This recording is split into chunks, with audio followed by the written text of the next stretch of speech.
Welcome back to Protestant Bros, and today we're going to talk about the book of Daniel. In the book of Daniel, it's divided between two sections. You have the historical portion of Daniel and you have the prophetic portion of Daniel. In this video, we're just going to discuss the prophetic portion. Names are extremely important, and Daniel's name means God is my judge. This is going to set the tone for the entire book of Daniel. Now, before we get into it, let's establish some history. There's three types of prophetic interpretations. You have the historicism, preterist, and futurist approaches. The preterist approach brought up by Louis de Alcazar in 1614. It comes from the Latin preter, meaning past. He asserted that all prophecies of Revelation had been fulfilled in the past. I don't see too many people using the preterist approach to prophecy. But if we read 2 Thessalonians chapter 2, verse 3, let no one deceive you by any means, for that day will not come unless the falling away comes first, and the man of sin is revealed, the son of perdition, who opposes and exalts himself above all that is called God or that is worshipped, so that he sits as God in the temple of God, showing himself that he is God. And if we jump down to verse 7, for the mystery of lawlessness is already at work. Only he who now restrains will do so until he is taken out of the way.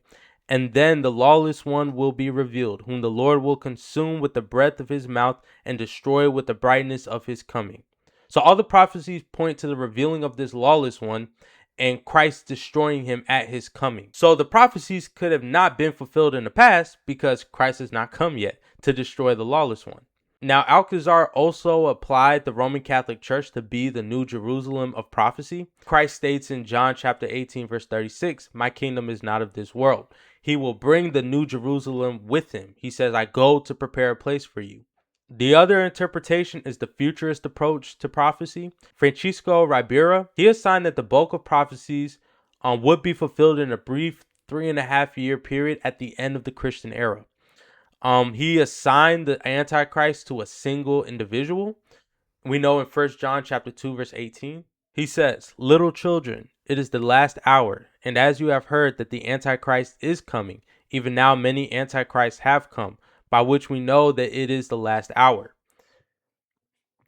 So in that single verse, we see that the Antichrist is both coming and has come. So it's not a single individual. It refers to something bigger than that, which we'll get into later on. But he also says that this is the last hour. So these prophecies are not in the far distant future. They are occurring now and will occur in the near future. The historicism approach, this was mainly during the Protestant Reformation. So many Protestants believed at this time that the apocalyptic prophecies in Daniel and Revelation, they centered on a Christian apostasy rising within European Christendom. So this is not some new interpretation. This is something that had already been discussed by Bible students during the Protestant Reformation. And like I said before, the book of Daniel is all about judgment. Mainly, God is my judge. So it's about God's judgment on mankind. And literally, the book opens up with the Jews being taken to captivity in Babylon. This was God's judgment on Israel, who had practiced wickedness for so long. We also see in the book of Daniel that Nebuchadnezzar erects a golden statue, and he forces the entire nation to bow down to the statue. And only 3 Hebrew men decide to stand up despite the king's rule and stand against the statue. We also know that God issues a judgment on Nebuchadnezzar because his heart was filled with pride. He forces him to spend 7 years as a beast. And then when he's brought back to his senses, the first thing he does is praises God. King Belshazzar decides to host a feast to honor idols, where he honors gold, silver, bronze, wood, copper, all those things. And we know this story where God writes on the wall, issuing a judgment against Belshazzar. And literally overnight, Babylon was overtaken by the Medes and the Persians. And we know under the reign of Darius, where there was a law issued that nobody could petition their God for 30 days. And Daniel, who was one of the governors, when he could have decided to pray in private, instead prays just like he did before and is sentenced into the lion's den. But God saves him from the lion's den. And I would suggest to include Esther as one of the historical portions that complements the prophecies in Daniel, where the people of God have been given a death sentence. And what we see in these judgments is judgment given to those who are enemies of God's people, but also judgments given to the people of God. The 3 Hebrew boys were judged righteous while they were in the furnace. Daniel is judged righteous while he's in the lion's den. So now let's talk about the prophetic chapters of the book of Daniel. So we're going to start off with Daniel chapter 2, and we'll start at verse 29. As your majesty was lying there, your mind turned to things to come, and the revealer of mysteries showed you what is going to happen. You, O king, were watching, and behold, a great image. This great image, whose splendor was excellent, stood before you, and its form was awesome. This image's head was of fine gold, its chest and arms of silver, its belly and thighs of bronze, its legs of iron, its feet partly of iron and partly of clay. You watched while a stone was cut out without hands, which struck the image on its feet of iron and clay, and broke them in pieces. Then the iron, the clay, the bronze, the silver, and the gold were crushed together, and became like chaff from the summer threshing floors. The wind carried them away so that no trace of them was found, and the stone that struck the image became a great mountain and filled the whole earth. And we don't have to guess the interpretation of this text because we're provided with the interpretation. You, O king, are a king of kings, for the God of heaven has given you a kingdom, power, strength, and glory. And wherever the children of men dwell, or the beasts of the field and the birds of the heaven, he has given them into your hand, and has made you ruler over them all. You are this head of gold. But after you shall arise another kingdom inferior to yours, then another, a third kingdom of bronze, which shall rule over all the earth. And the fourth kingdom shall be as strong as iron, inasmuch as iron breaks in pieces and shatters everything, and like iron that crushes, the kingdom will break in pieces and crush all the others. Whereas you saw the feet and toes partly of potter's clay and partly of iron, the kingdom shall be divided, yet the strength of the iron shall be in it, just as you saw the iron mixed with ceramic clay. And as the toes of the feet were partly of iron and partly of clay, so the kingdom shall be partly strong and partly fragile. As you saw iron mixed with ceramic clay, they will mingle with the seed of men, but they will not adhere to one another, just as iron does not mix with clay.